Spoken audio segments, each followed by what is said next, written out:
सभ्यता की सनद है तो गोलकोफ वाले रोमानिया से कहीं सभ्य होते। तातार वाले पशु हैं। हाँ, मैं ऐसा नहीं कहता। तो तुम कहना चाहते हो कि खुदा ने तुम्हें ऐश करने के लिए पैदा किया है, लेकिन हम कहते हैं कि यह कुफ्र है। खुदा ने हम इंसानों को बंदगी करने के लिए पैदा किया है, और जो इंसान इन उसूलों के खिलाफ जाता है वो जहन्नुमी है, काफिर है। रसूल पाक हमारी जिंदगी को पाक बनाने के लिए आए थे, हमें एक सच्चा इंसान बनाने के लिए आए थे, हमें हराम की तालीम देने के लिए नहीं। और आज तैमूर ने इस दुनिया को इस कुफ्र से आजाद कर देने का बीड़ा उठा लिया है। कसम रसूल पाक के कदमों की। काफिर नहीं, जहन्नुमी नहीं, खूंखार नहीं, लेकिन कुफ्र की सजा हमारे ईमान में मौत के सिवा और कुछ भी नहीं। उसने तातारी सिपा सलार की तरह कातिल नजरों से देखा और अपनी तलवार खींचकर खड़ा, और तत्क्षण एक देव सा आदमी तलवार सौतर यजदानी के सर पर आ पहुंचा। उधर तातारी सेना तलवार खींच कर तुर्की सेना पर टूट पड़ी, और दम के दम में हजारों लाशें जमीन पर पड़ी। ऐसा वही रूपवान युवक जो यजदानी के पीछे आगे बढ़ते रहे। अपने को मुसलमान कहने वाले बादशाह, क्या यही तेरा इस्लाम है जिसकी तालीम का तूने बीड़ा उठाया है? क्या इस्लाम तुझे यही तालीम देता है कि तू इन बहादुरों का खून बहाए जिनका सिर्फ इतना सा गुनाह है कि उन्होंने अपने रसूल और अपने इस्लाम की तामील की है?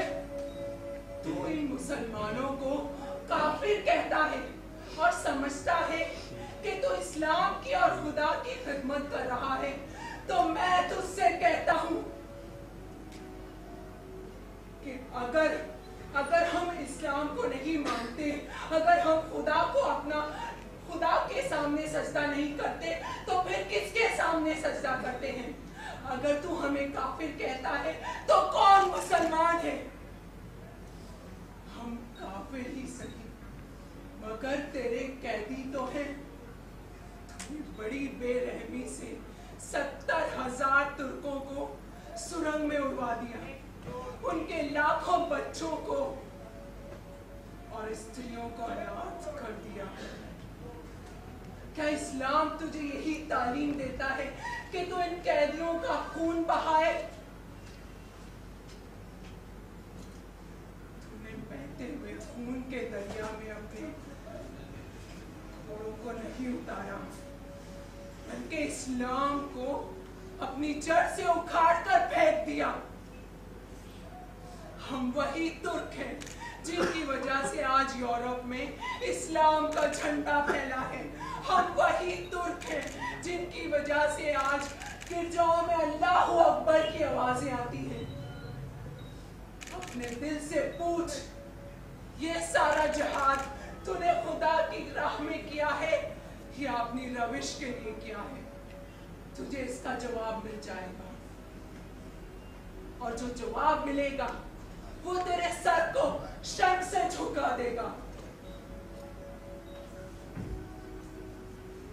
जहांपना, क्षमा करें, ये गुलाम का लड़का है।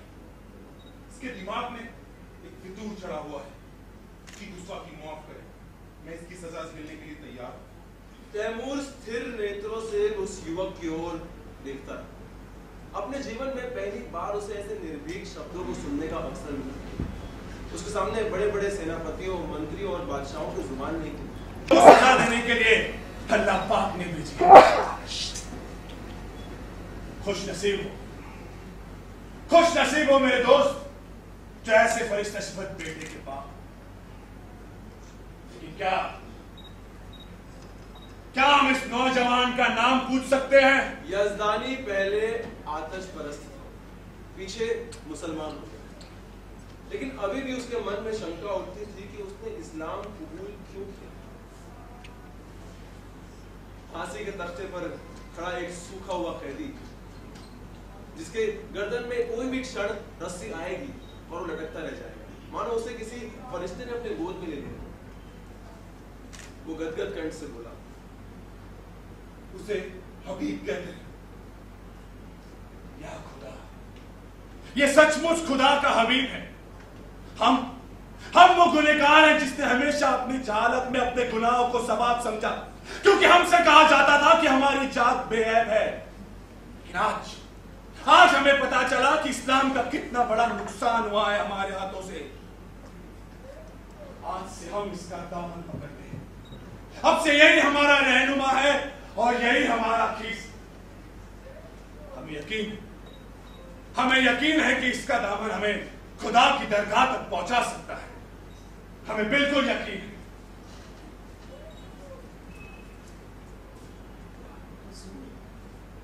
ये आपकी कदरदानी है, वरना मेरी क्या हैसियत। आइए, आप बैठिए। हबीब पाशा, आप यहाँ पे बैठिए, हमारे साथ बैठिए। इधर वजीर हुकुम की तामील करिए। छोड़ दो सारे तुर्क सैनिकों को। उनके पास से जो माल असबाब मिला है सब उन्हें वापस दे दिया जाए और उनके हथियार में यह तैमूर का हुक्म है। तैमूर हबीब के साथ खेमे में दाखिल। आइए हमारे साथ आइए। हुजूर, आप नेक दिल हैं, और अभी इसकी उम्र की क्या है? ये वजारत नहीं कर पाएगा। अभी तो इसकी तालीम के दिन है। इधर से इनकार होता रहा और उधर से तैमूर आग्रह करता। यज़दानी इनकार तो कर रहा था, मगर गर्व से उसकी छाती फूली जाती। लेकिन उसके मन में शंका थी कि ऐसे अस्थिर आदमी का क्या ठिकाना। आज खुश हुए तो वजारत दे दी, कल नाराज हो जाएंगे तो जान का क्या ठिकाना। और फिर माँ बाप को खुश करने के लिए वो इस्लाम का अध्ययन किए बिना उसकी दीक्षा न करना चाहते। माँ बाप ने भी किसी तरह का दबाव न डाला उसको। जिस तरह उन्हें अपना धर्म परिवर्तन का अधिकार है, उसी तरह उसे अपने धर्म पर आरूढ़ रहने का पूरा अधिकार है। आखिर उसने 2 साल के अन्वेषण और परीक्षण के बाद इस्लाम और जरतुश्त धर्म दोनों का तुलनात्मक अध्ययन किया।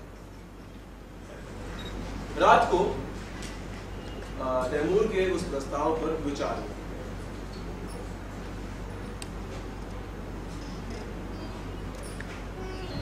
अगर मुझे अधिकार है तुमसे कहने का, तो मैं स्पष्ट रूप से तुमसे कह देता हूं कि तुम इस प्रस्ताव को अस्वीकार कर दो। आप तैमूर से क्या कहेंगे? जो तय हुआ है। मगर हमारे बीच तो कुछ भी तय नहीं हुआ। मैंने समझा तुम्हारी बात से सहमत हो। आप तैमूर से जाकर कह दीजिए कि मुझे स्वीकार है।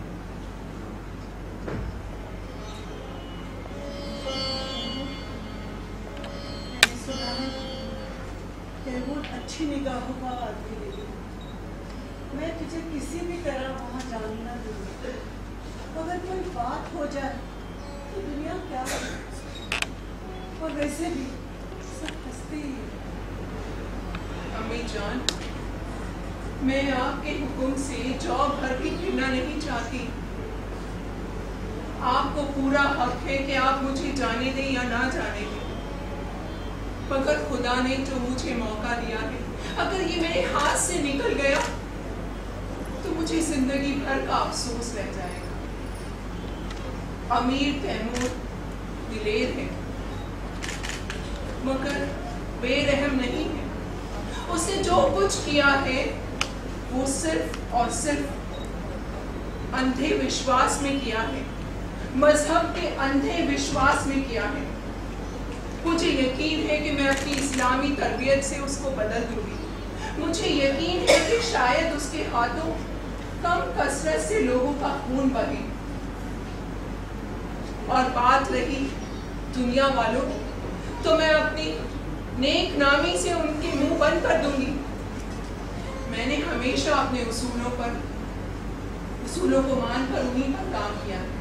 मेरे उसूलों ने मुझे आज तक गुमराह नहीं किया और मैं अपने उसूलों पर चलकर ही आज यहाँ पहुंची हूँ, जिस मुकाम पर पहुंचने के लिए बड़े बड़े लोगों ने ख्वाब देखे। अम्मी जान, अगर आपको ये लगता है कि मेरा राज खुल जाएगा तो मेरी तलवार मेरी हिफाजत करेगी। क्या कहती है? क्या कहेगी? अम्मी जान, आप जानती हो कि मैंने अब तक जो किया है अपने उसूलों पर चलकर किया। और रही बात शादी की, आप जानती हो कि मेरे उसके बारे में क्या ख्याल है। अगर कोई इंसान मुझे मिलेगा जिसके सामने अपने आप को झुकाकर मैं अपनी रूह को ऊंचा कर सकती हूँ, तो मैं अपने आप को उस इंसान के सामने नजर कर लूँ। चलिए, फैसला हो चुका है।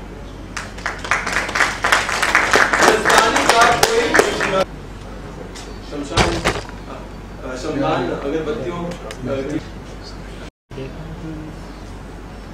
हमें ताज्जुब होता है हबीब कि तुम इस जवानी में जाहिदों की जिंदगी कैसे बसर करते हो। खुदा ने तुम्हें वो नूर दिया है, वो हुस्न दिया है